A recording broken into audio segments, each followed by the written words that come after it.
بسم اللہ الحمدللہ والصلاة والسلام علی رسول اللہ السلام علیکم ورحمۃ اللہ وبرکاتہ۔ وہ ایک روشن چراغ تھا، قسط نمبر 8۔ جی ہاں مفتی صاحب، یہ حضرت مفتی صاحب رحمہ اللہ نے مجھ سے کہا، میرا بھی جی یہی ترجمہ کرنے کو چاہتا تھا اور یہ جامع ترجمہ بھی ہے، مگر حضرت شیخ الہند حضرت مولانا محمود حسن صاحب عثمانی رحمہ اللہ نے اپنے ترجمے میں یہی ترجمہ یعنی جلتا چراغ سے کیا ہے۔ میں نے اسی بنا پر اسی ترجمہ کو ترجیح دی ہے۔ سبحان اللہ۔ میں عرض کرنا چاہوں گا کہ حضرت مولانا قاری فتح محمد صاحب جالندری رحمہ اللہ نے بھی سراج منیرہ کا ترجمہ روشن چراغ سے فرمایا ہے۔ یاد رہے حضرت شیخ الہند رحمہ اللہ دارالعلوم دیوبند سربلند کے پہلے طالب علم تھے، جب دارالعلوم کے پہلے استاذ حضرت ملا محمود صاحب رحمہ اللہ نے چھتا مسجد کے صحن میں انار کے درخت کے نیچے ٹھیک 15 محرم الحرام 1283 ہجری مطابق 30 مئی 1866 عیسوی جمعۃ المبارک کو غیر رسمی طور پر حضرت شیخ الہند مولانا محمود حسن صاحب کو بسم اللہ کرایا تھا۔ یہی حضرت مولانا محمود صاحب بعد میں شیخ الہند سے متعارف ہوئے۔ اس طرح یہ کوئی رسمی مدرسہ تو نہیں ہے، بلکہ ہمارا دارالعلوم دیوبند ایک الہامی مدرسہ ہے جس کا آغاز محمودین سے ہوا کہ استاد ملا محمود اور شاگرد مولانا محمود، اس لیے اس کا پس منظر الحمدللہ محمود ہی ہے اور اس کا پیش منظر الحمدللہ محمود ہی ہے، اور اس کے جملہ اکابر علماء محمود ہی ہے۔ الحمدللہ المحمود ماشاء اللہ۔ حضرت شیخ الہند کی مبارک تحریک سے ڈاکٹر اسرار صاحب رحمہ اللہ اور اس معیار کے دانشور حضرات سب سے زیادہ متاثر تھے۔ ہمارے حضرت مفتی صاحب مفتی فیض الوحید صاحب رحمہ اللہ کے مجموعی خدمات پر اس مبارک تحریک کے اثرات نمایاں تھے۔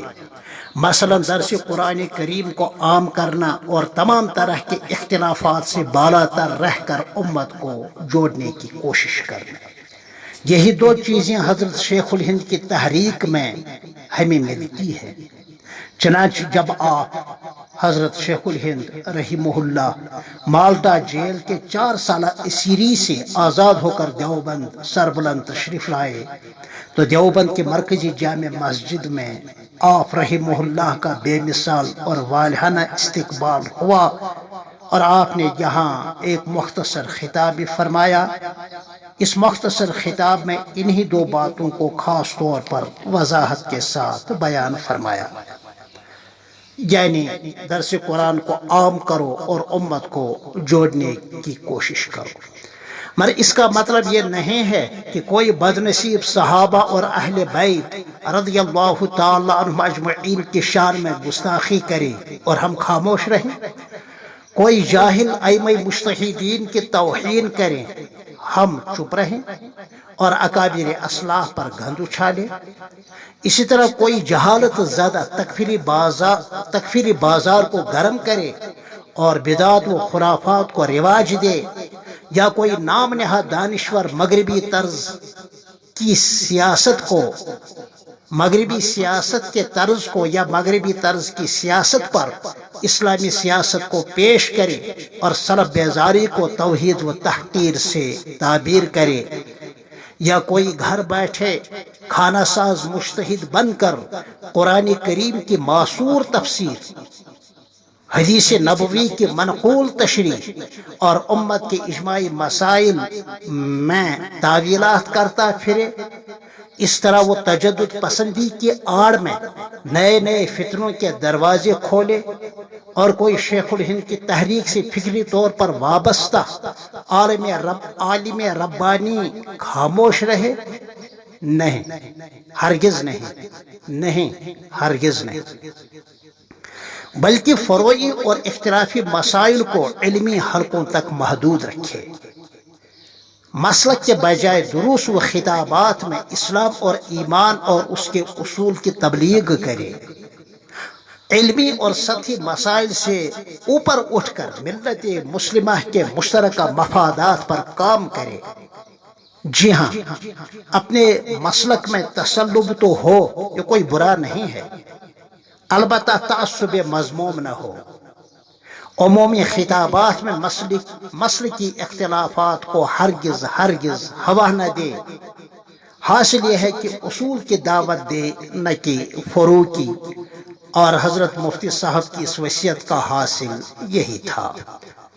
اس دور میں یہ خصوصیت بہت کم لوگوں میں پائی جاتی ہے، مگر حضرت مفتی صاحب رحمہ اللہ اس خصوصیت کے ساتھ موصوف تھے۔ یہی وجہ تھی کہ حضرت تمام مسالک کے اکابر کے یہاں بھی برابر قابل احترام و اعتبار تھے۔ ہاں، جن کی بصیرت ختم ہو چکی ہے، جن کے دلوں پر تالا پڑ چکا ہے اور جہالت کا دبیز پردہ ان کی آنکھوں پر پڑا ہوا ہے، انہوں نے تو جیتے جی آنکھ کو تو بہت ستایا، اور یہ چلا آ رہا ہے، یہ کوئی نئی بات نہیں ہے اور نہ یہ حضرت مفتی صاحب کی خصوصیت ہے،